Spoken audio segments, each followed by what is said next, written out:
पढ़ेंगे पॉलिनोमियल। पिछले 3 क्लासों में मैंने आपको पॉलिनोमियल के बेसिक इंट्रोडक्शन दिए हैं, कुछ सम्स बताई थी मैं। आज हम लोग रिमाइंडर थ्योरम पढ़ने जा रहे हैं। इससे पहले मैं आप लोगों को ये बताऊंगी कि भाज्य इज इक्वल टू भाजक गुना भागफल प्लस शेष होता है।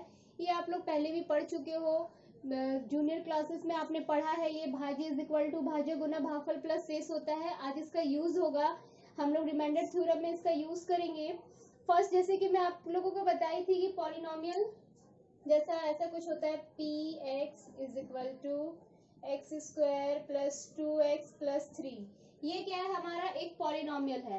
तो रिमाइंडर थ्योरम में क्या होता है, इसी तरह से एक पॉलिनोमियल होता है। आज हम रिमाइंडर थ्योरम पढ़ेंगे। रिमाइंडर थ्योरम में हम क्या करते हैं, माना px जो है वो हमारा एक पॉलिनोमियल है। क्या माना px जो है वो हमारा पॉलिनोमियल, px एक पॉलिनोमियल है, यानी कि एक बहुपदी व्यंजक है। px क्या है, हमारा एक पॉलिनोमियल है, यानी एक बहुपदी व्यंजक है। अब हम क्या करेंगे, इसे डिवाइड करेंगे किसी से। किससे डिवाइड करेंगे, किसी भी एक नंबर से डिवाइड करेंगे। जैसे कि माना मैंने x माइनस ए से इसे डिवाइड किया। जब हम इसे x माइनस ए से डिवाइड करेंगे, ये क्या है, एक पॉलिनोमियल है, ये हमारा क्या हो गया, भाजक हो गया, यानी ये भाज्य हो गया। यहाँ पे px जो है हमारा वो भाज्य हो गया। इसे x माइनस ए से हम डिवाइड कर रहे हैं, तो ये हमारा क्या हो गया, भाजक हो गया। हम किससे डिवाइड कर रहे हैं, x माइनस ए से इसे डिवाइड कर रहे हैं, तो ये हो गया हमारा भाजक। px जो है वो भाज्य है। इसे आपको शो नहीं करना, बस मैं आपको समझाने के लिए लिख रही हूँ। px जो हमारा है, px की जगह आप fx भी ले सकते हैं। px जो हमारा है वो भाज्य है, यानी px को डिवाइड करना है। किससे डिवाइड करना है, x माइनस ए से डिवाइड करना है px को।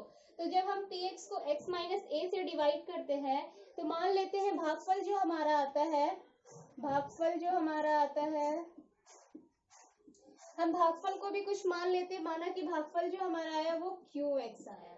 तो px क्या है, भाज्य है, उसे हम डिवाइड कर रहे हैं x माइनस ए से। px कुछ भी एक पॉलिनोमियल है, कोई सा भी टर्म हो सकता है, और इसके प्लेस में भी कोई भी टर्म हो सकता है। ये समझाने के लिए मैं आप लोगों को एक एग्जांपल दे रही हूँ।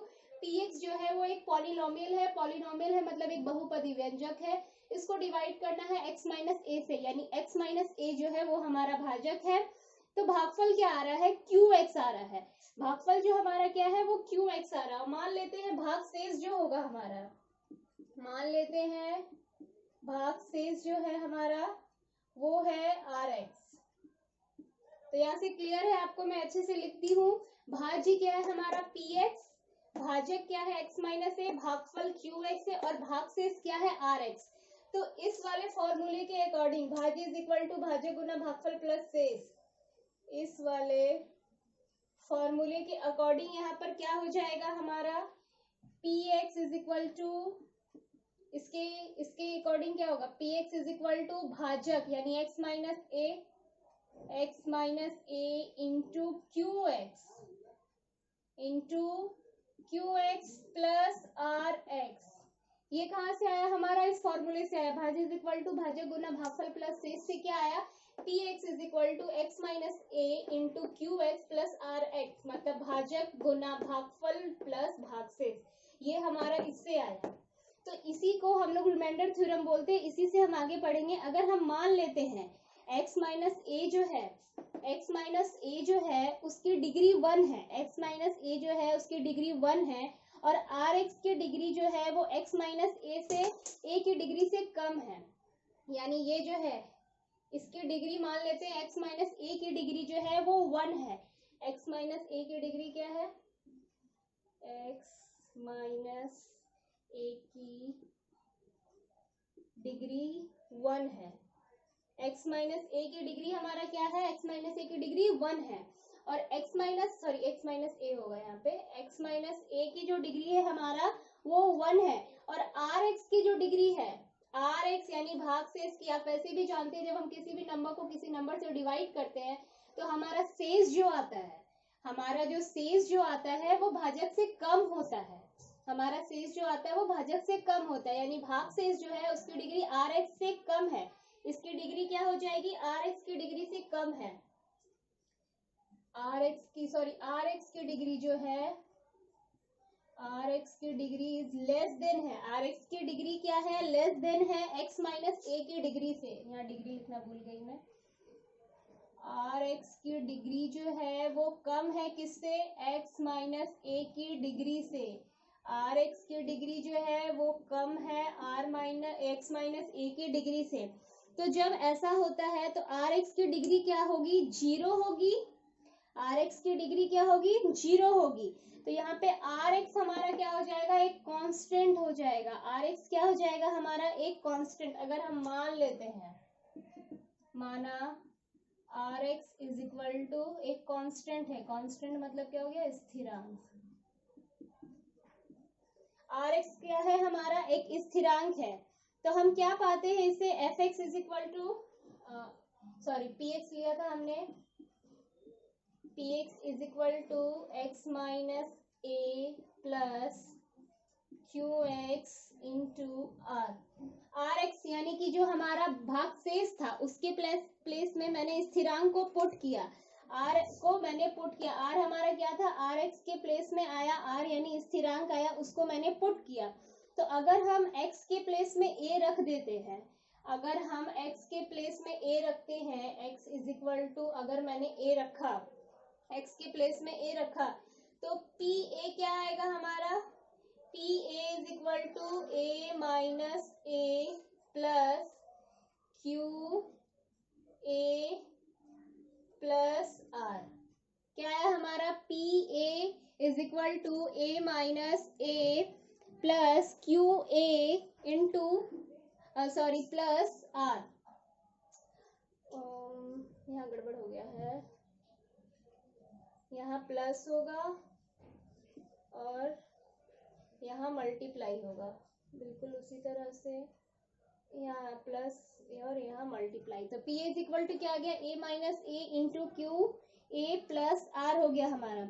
तो अब हम इसे a माइनस ए करेंगे तो वो ये वाला टर्म जो होगा हमारा ये पूरा जीरो हो जाएगा, जिससे ये भी जीरो हो जाएगा। तो पी ए क्या आएगा, पी ए जो आएगा वो हमारा आएगा आर, यानी कि यहाँ से पी ए यानी ये जो पॉलिनोमियल है वो क्या आएगा, एक कांस्टेंट आएगा, आर आएगा, स्थिरांक। हमने आर को कांस्टेंट माना था, आर को क्या माना था, कांस्टेंट माना था यानी स्थिरांक। इससे क्या प्रूफ होता है, हमारा जो पॉलिनोमियल जो है, ये जो पॉलिनोमियल है उसमें कोई एक कांस्टेंट नंबर आता है एंड में, उसमें एक कांस्टेंट नंबर आता है, यानी कि जो एक भागशेष आता है वो ही हो गया हमारा कांस्टेंट, यानी भागशेष जो होता है वो हमारा एक कांस्टेंट नंबर होता है। तो ये हमारा रिमाइंडर थ्योरम था, ये कोई बड़ी बात नहीं है, ये कोई हार्ड थ्योरम नहीं है। मैं फिर से आप लोगों को बता दे रही हूँ। सबसे पहले भाज्य इज इक्वल टू भाजक गुना भागफल प्लस शेष, ये याद रखेंगे। भाज्य क्या है, यहाँ पे हमारा px, ये से px को क्या हमने माना, भाज्य माना। तो px क्या है, एक पॉलिनोमियल है, एक बहुपदी व्यंजक है, इसके प्लेस में एक अलजेब्रिक एक्सप्रेशन हो सकता है, मीन्स पॉलिनोमियल हो सकता है वहां पे एक। फिर हम इसे डिवाइड करेंगे, px को किससे डिवाइड करेंगे, x माइनस ए से डिवाइड करेंगे। तो भागफल क्या आएगा, qx, मतलब कुछ भी एक भागफल आएगा हमारा, और कुछ भागशेष भी आएगा, कुछ भागफल आएगा और कुछ भागशेष आएगा हमारा। तो उसी को हमने इस फॉर्मूले में पुट किया है। हमारा फॉर्मूला क्या होता है, भाजी इज इक्वल टू भाजक गुना भागफल प्लस शेष, उसे हमने पुट किया। तो यहाँ पे क्या हो गया, px is equal to X minus A into Q X plus R X. R X जो ये पहले आर एक्स जो हमारा है वो एक कांस्टेंट होगा, और यहाँ पे Q A sorry X minus A की जो डिग्री है, एक्स माइनस ए की जो डिग्री है अगर उसे 1 मानते हैं, अगर x माइनस ए की डिग्री 1 मानते हैं तो आर एक्स की डिग्री क्या होगी, वो हमेशा इससे छोटी होगी। आप 1 मानो 2 मानो, पर इसकी डिग्री जो है, इसकी डिग्री हमेशा आर एक्स से बड़ी होगी, यानी आर एक्स की डिग्री जो है, आर एक्स की डिग्री जो है इससे हमेशा कम होगी, यानी कि भागशेष की जो डिग्री है वो हमेशा भाजक से कम होगी। तो अगर हम x के प्लेस में a पुट करते हैं, यानी यहाँ जो भी नंबर हो 2, 3, 4, इसे जीरो करना है, इसे क्या करना है, भाजक को जीरो करना है। तो अगर इसके प्लेस में हम a पुट करते हैं तो ये टर्म हमारा जीरो हो जाएगा, ये पूरा टर्म जीरो हो जाएगा। तो वहां से हमारा क्या आएगा, P A is equal to R, यानी कि वो कांस्टेंट आएगा। तो हमारा रिमाइंडर थ्योरम यही है। अब हम नेक्स्ट सम की ओर चलते हैं। मैं आप लोगों को सम के थ्रू एग्जांपल दूंगी जिससे आपको एग्जैक्टली समझ में आ जाएगा। आ गया हमारा इक्वेशन 1 और 2।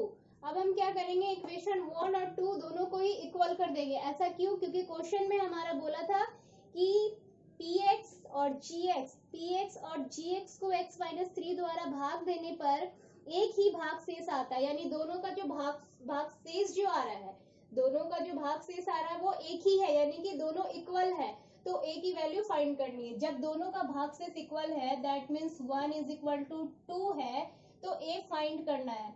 तो ये काफी इजी है, 9a plus 4 is equal to 3 plus a, यहाँ से a फाइंड करना है। इधर आ गया हमारा, 9 से a माइनस हुआ तो ये 8a हो गया, और वो 4 उधर चला गया तो 3 प्लस 3 से माइनस 4 हुआ, तो ये हो गया हमारा -1।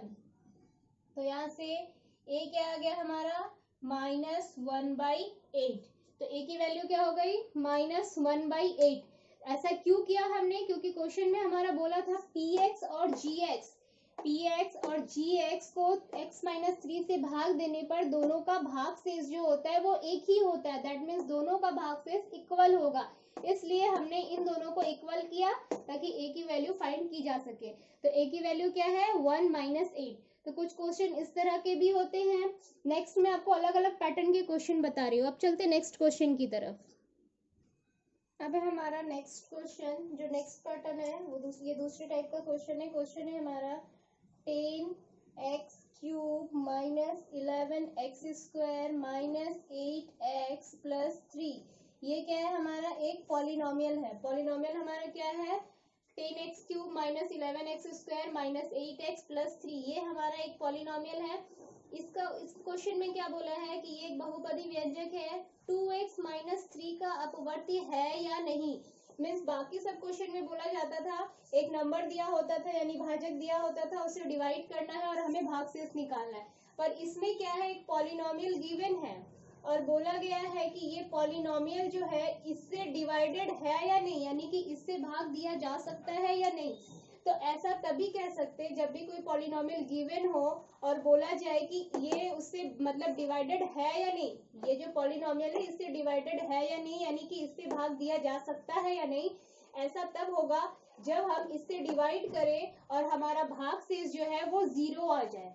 मीन्स इससे डिवाइड करने से जो है भागशेष हमारा वो 0 हो जाए, तो इसको हम क्या बोल सकते हैं कि हाँ ये इसका अपवर्त्य है, यानी कि इससे भाग दिया जा सकता है। तो इसे भी हम उसी तरह से सॉल्व करते हैं। यहाँ पहले x की वैल्यू फाइंड करेंगे, 2x minus 3 is equal to 0, 2x is equal to 3, x is equal to 3/2। अब 3/2 को क्या करेंगे हम, px के प्लेस में 3/2 को हम px के प्लेस में पुट करेंगे। तो px के प्लेस में हम इसे पुट कर रहे हैं। ये चेक करना है कि ये 0 होगा या नहीं होगा। तो जब हम चेक करते हैं यहाँ पे p 3/2 is equal to 10 into 3/2 का क्यूब माइनस 11 3/2 का whole square minus 8 into 3/2 plus 3। अगर ये हमारा 0 हो जाए, अगर ये 3/2 जो हमने पुट किया है अगर ये हमारा 0 हो जाए, तो हम बोल सकते हैं कि ये जो है इस पॉलिनोमियल का अपवर्त्य है। तो अब हम इसे सॉल्व करते हैं। ये 10 इंटू 3 का क्यूब हो गया 27 और 2 का क्यूब हो गया 8 माइनस 11 इंटू 3 का स्क्वायर 9, ये हो गया 4 माइनस 8 इंटू 3/2 प्लस 3। तो ये हो गया 270/8 minus 99/4 minus 2 4 8, 4 3 12 plus 3। 270/8 minus 99/4 plus minus minus 12 से 3 माइनस किया तो आ गया 9। अब आते हैं इसके एलसीएम लेंगे 8, ये हो गया 270 माइनस, ये हो गया 270 माइनस 4 से डिवाइड किया 2 और मल्टीप्लाई किया 99 से तो 198 माइनस 9 8 72 प्लस माइनस माइनस 270 से 198 को माइनस किया हमने तो ये हो गया 72 माइनस 72/8, यानी 0/8 इज इक्वल टू 0। हमें लाना क्या था, ये 0 ही लाना था। ये 0 आ गया, दैट मीन्स इससे क्या प्रूफ होता है कि ये 2x माइनस 3 जो है इसका अपवर्त्य है। अगर 0 नहीं आता, अगर भाग से 0 नहीं आता तो इसे हम ये नहीं बोल सकते थे कि 2x - 3 जो है वो px का यानी इस पॉलिनोमियल का अपवर्त्य है। तो इससे ये प्रूव हो गया, जब भी ऐसा क्वेश्चन पूछा जाए, कोई पॉलिनोमियल गिवन और पूछा जाए कि कुछ भी नंबर देके यानी जो भाजक है वो इसका भाजक है या नहीं, यानी अपवर्त्य है या नहीं, तो उसमें सिंपली हम क्या करते हैं, अगर हमारा भाग से 0 आ जाता है तो इससे ये प्रूव हो जाता है कि हाँ ये इसका अपवर्त्य है। और अगर हमारा भाग से 0 नहीं आता है तो हम कह सकते हैं कि ये जो है वो हमारा उसका अपवर्त्य नहीं है, यानी इस जो भी पॉलिनोमियल गिवन हो उसका अपवर्त्य नहीं है। तो मैं आप लोगों को पढ़ा रही हूँ वेस्ट बंगाल के बुक से। ये हमारा चैप्टर 7.3 है, पेज नंबर 106 एंड 107 है। तो इसके जो भी सम है, जो मैंने इस पर डिपेंडेंट बताया है, वो आप लोगों को खुद से आगे सॉल्व करना है। आप आगे सॉल्व करोगे तो आपको और अच्छे से क्लियर हो जाएगा। जो भी डाउट्स हो उसके लिए मुझे पूछ सकते हैं। अगर आपको वीडियो पसंद आ रही है तो प्लीज लाइक शेयर सब्सक्राइब कर